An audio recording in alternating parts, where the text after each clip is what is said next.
کہ جو اسلام آباد کے قریبی علاقے ہیں، نزدیکی علاقے ہیں، کے پی کے علاقے یا پنجاب کے علاقے، تو وہاں سے لوگ آسانی سے پہنچ سکتے ہیں کہ فوکس ان پر زیادہ رکھا جائے، دور دراز کے لوگوں کو تھوڑی سی سہولت دی جائے، آسانی ان کے لیے یہ کی جائے کہ جو آ سکتا ہے آسانی سے تو وہ آ جائے، جو نہیں آ سکتا تو ان کے لیے ضروری نہیں ہے۔ تو اس طرح کی تجویز شاہ محمود قریشی نے دی تھی، لیکن آج کے اجلاس میں ایسا کوئی فیصلہ نہیں کیا گیا، طے نہیں کیا گیا کہ ممبران کی تعداد کتنی ہوگی، یعنی ممبران سارے کے سارے جو ہیں وہ آ جائیں تو بھی ٹھیک ہے، اگر کچھ نہیں آ سکتے، کچھ آ جاتے ہیں تو بھی ٹھیک ہے، لیکن کورم کی نشاندہی نہیں کی جائے گی، چاہے 5 ارکان ہی کیوں نہ ہو، حکومت اور اپوزیشن دونوں کے، یا اپوزیشن یا حکومت دونوں میں سے کسی ایک پارٹی کے، تو اپوزیشن کے ہوں 5 یا حکومت کے، بہرحال جتنے بھی ارکان ہوں اجلاس جاری رکھا جائے گا۔ اچھا، اس کے علاوہ نون لیگ کی جو ریکویزیشن جمع کرائی گئی تھی 22 مارچ کو، اس کی مدت بھی 6 اپریل کو ختم ہو رہی تھی۔ میں نے گزشتہ روز جو پروگرام کیا تھا اس میں نے اسپیشلی نون لیگ کے اس ریکویزیشن پر بتایا تھا کہ اس ریکویزیشن کی وجہ سے یہ جو آج کمیٹی کا اجلاس کیا گیا یہ 6 کو ہونا تھا، 6 مئی کو، یعنی کل ہونا تھا، لیکن ایک دن پہلے انہوں نے شیڈول سے جو ہے اجلاس اسی لیے بلایا کیونکہ 6 مئی کو نون لیگ کی ریکویزیشن کی مدت پوری ہو رہی تھی 14 دن، تو حکومت نے یہ ضروری سمجھا کہ آئینی تقاضا تھا، حکومت کو آئین یہ پابند کرتا تھا کہ وہ 14 دن کے اندر اندر اجلاس بلا لے، نہیں تو ریکویزیشن پر ڈیو ہو جاتا ہے، لازم ہو جاتا ہے اجلاس بلانا، تو کل کے بعد حکومت پر لازم ہو جاتا اپوزیشن کی ریکویزیشن پر یہ اجلاس بلانا، اس لیے حکومت نے آج کمیٹی میں اس معاملے پر بھی ڈسکس کیا گیا کہ اپوزیشن کی ریکویزیشن پر یہ اجلاس ہونا چاہیے یا روٹین کا جو اجلاس ہے شیڈول کے مطابق، جو قومی اسمبلی کا اجلاس پارلیمانی کیلنڈر کے مطابق جو ہوتا ہے وہ بلایا جائے۔ اس پر ڈیٹیل میں ڈسکشن کی گئی، مختلف تجاویز آئیں، لیکن طے یہ ہوا کہ یہ شیڈول کا جو معمول کا جو اجلاس ہوگا وہ اجلاس ہوگا، یہ ریکویزیشن پر، اپوزیشن کی ریکویزیشن پر اجلاس نہیں ہوگا۔ یہ اور اس کے علاوہ کیونکہ ریکویزیشن کی مدت کل پوری ہونی تھی 6 مئی کو، تو حکومت نے 5 مئی کو فیصلہ کر لیا اپوزیشن کے ساتھ مل کر کہ اجلاس منڈے کو یعنی 11 مئی کو بلایا جائے گا۔ جب اجلاس کی ڈیٹ آ گئی، فیصلہ ہو گیا، تو اس کے بعد ریکویزیشن آٹومیٹک وہ ختم ہو جاتی ہے، کیونکہ اس کی پھر وہ اہمیت جو ہے ریکویزیشن کی اسی لیے ختم ہو جاتی ہے کیونکہ حکومت نے اجلاس بلا لیا۔ اگر حکومت نہ بلاتی اجلاس تو پھر حکومت اس ریکویزیشن کے تحت باؤنڈ ہوتی۔ تو بہرحال یہ بڑی ڈیولپمنٹ ہے، بڑا بریک تھرو ہے کہ حکومت نے اجلاس بلا لیا ہے، اور اس میں اپوزیشن اور حکومت دونوں نے مشترکہ طور پر یہ دائرہ فیصلہ کیا ہے، متفقہ فیصلہ کیا ہے۔ صدر مملکت کو ریکمنڈ کرے گی، ایڈوائز بھیجے گا وزیر اعظم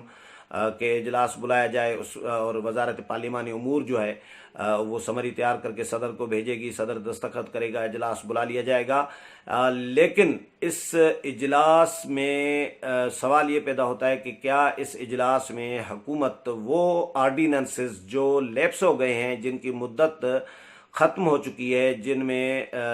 نیب آرڈیننس بھی شامل ہے، سب سے زیادہ جو امپارٹنٹ ہے 3 4 یا 5 جتنے بھی آرڈیننسز ہیں، نوید قمر نے مجھے یہ بتایا تھا کہ 3 4 آرڈیننسز ہیں، تو ان میں سب سے جو اہم ترین آرڈیننس ہے وہ ہے نیب آرڈیننس۔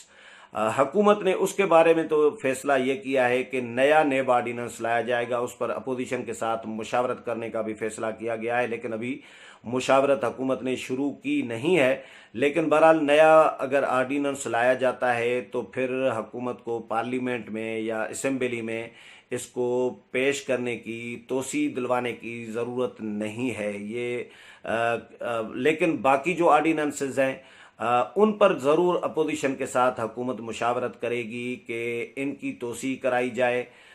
کیونکہ حکومت نے ظاہر معاملات چلانے ہیں۔ جو قانون لیپس ہو گیا، قانون ختم ہو گیا، مدت تو اس کی پوری ہو گئی،